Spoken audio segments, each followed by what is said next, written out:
ఇంకో పక్క 2019లో బాబాయిని గొడ్డలతో చంపేసి సానుభూతితో గెలిచిన వ్యక్తి జగన్మోహన్ రెడ్డి. అవునా కాదా? అవునా కాదా? ఇప్పుడు వాళ్ళ చెల్లెలే చెప్పింది, నన్ను ఎమ్మెల్యేగా పెట్టమని అడిగాడు, అడిగిన దానికి ఆయన చంపారు, ఆయన ఆత్మశాంతి కోసం వీవిలో పోటీ చేస్తారని నిన్నే చెప్పింది. ఆయన కన్న కూతురు చెప్పింది. అంటే గొడ్డలతో బాబాయిని లేపేసే వ్యక్తులు ఈ రాష్ట్రాన్ని పరిపాలించడానికి అర్హత ఉందా అని మిమ్మల్ని అడుగుతున్నా. కోడికత్తి డ్రామా ఆడేవాళ్ళు అవసరమా అని మిమ్మల్ని అడుగుతున్నా. ఇప్పుడు నిన్నే చూశారు తమ్ముళ్ళు, కొత్త డ్రామా. పేదలు, వృద్ధులు, వికలాంగులకి పింఛన్లు ఇస్తున్నాం.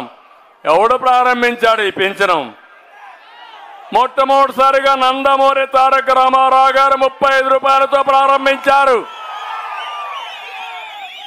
2014 నేను ముఖ్యమంత్రి అయితే 200 రూపాయలు 2000 రూపాయలు చేసిన పార్టీ ఏది?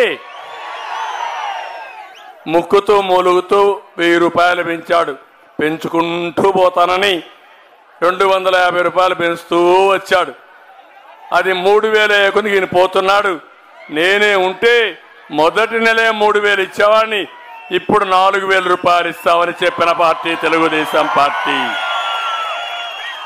ఇక్కడ చూడండి, మీరందరూ కూడా ఆలోచించాలి. తాజాగా పెన్షన్ల గురించి ప్రభుత్వం, అధికార పార్టీ నీచమైన రాజకీయాలు చేస్తా ఉంది. ఓట్ల కోసం దిగజారిపోయింది. వాలంటీర్ వ్యవస్థకు నేను వ్యతిరేకం కాదు. అదే సమయంలో వాలంటీర్లు రాజకీయం చేయడానికి నేను వ్యతిరేకం. దాంట్లో ఆ రాజీ లేదు.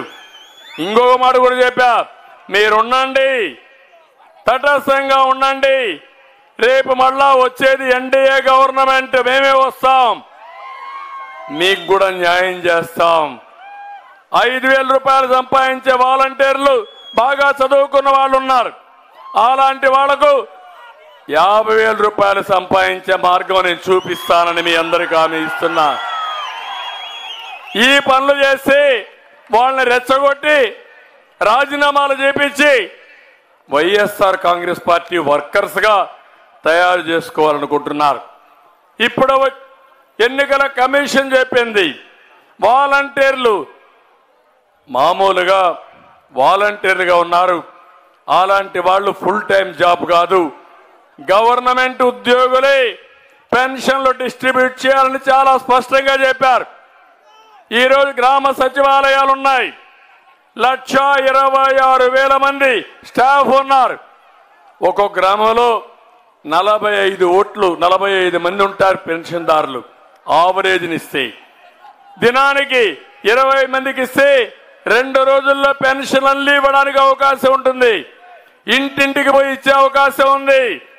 కానీ కోడికత్తి డ్రామా కమల్ హాసన్ చేసిన పని మీరు చూస్తే, ఈయనకు సానుభూతి కావాలి. బాబాయిని చంపేసి సానుభూతి తెచ్చుకొని 2019లో ఓట్లు సంపాదించాడు. కోడికత్తి డ్రామా ఆడి ఈయన ఏదో చంపాడనుకో, కోడికత్తితో చంపేస్తారంట. ఆ డ్రామాతో సానుభూతి సంపాదించాడు. ఇప్పుడు వృద్ధుల్ని ఇతరే చంపేసి బాబాయ్ మారిగా మన వల్ల చనిపోయారని చెప్పి డ్రామాలు ఆడాలనుకుంటున్నావా కోడికత్తి కమల్ హాసన్? నేను అడుగుతున్నా, ఇక్కడుండే చీఫ్ సెక్రటరీని, అదే మరి అధికార యంత్రాంగాన్ని, మీకు బాధ్యత లేదా అని నిలదీస్తున్నా. డ్రామాలు ఆడుతూ ఉంటే ఆ డ్రామాలు ఆడడానికి మీరు కూడా సహకరిస్తారా?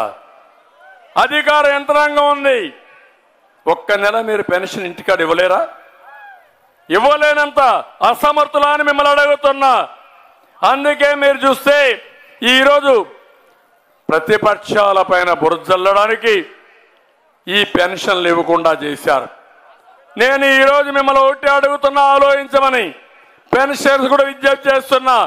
పాపం ముసలివాళ్ళు, వృద్ధులు, వికలాంగులు, మానసిక స్థితి సరిగా లేని వాళ్ళు కూడా ఉన్నారు. నేను అందుకే మానవతా కోణంతో 200 రూపాయల పింఛన్ని చరిత్రలో 2000 రూపాయలు చేసిన ఘనత తెలుగుదేశం పార్టీకే దక్కింది. ఆ రోజు మీరు ఒక్కసారి ఆలోచిస్తే అన్నా క్యాంటీన్ పెట్టాం. అన్నా క్యాంటీన్ పెట్టి 5 రూపాయలకే భోజనం. ముసలి వాళ్ళు కావాలంటే అన్నా క్యాంటీన్ పోతే 5 రూపాయలకు భోజనం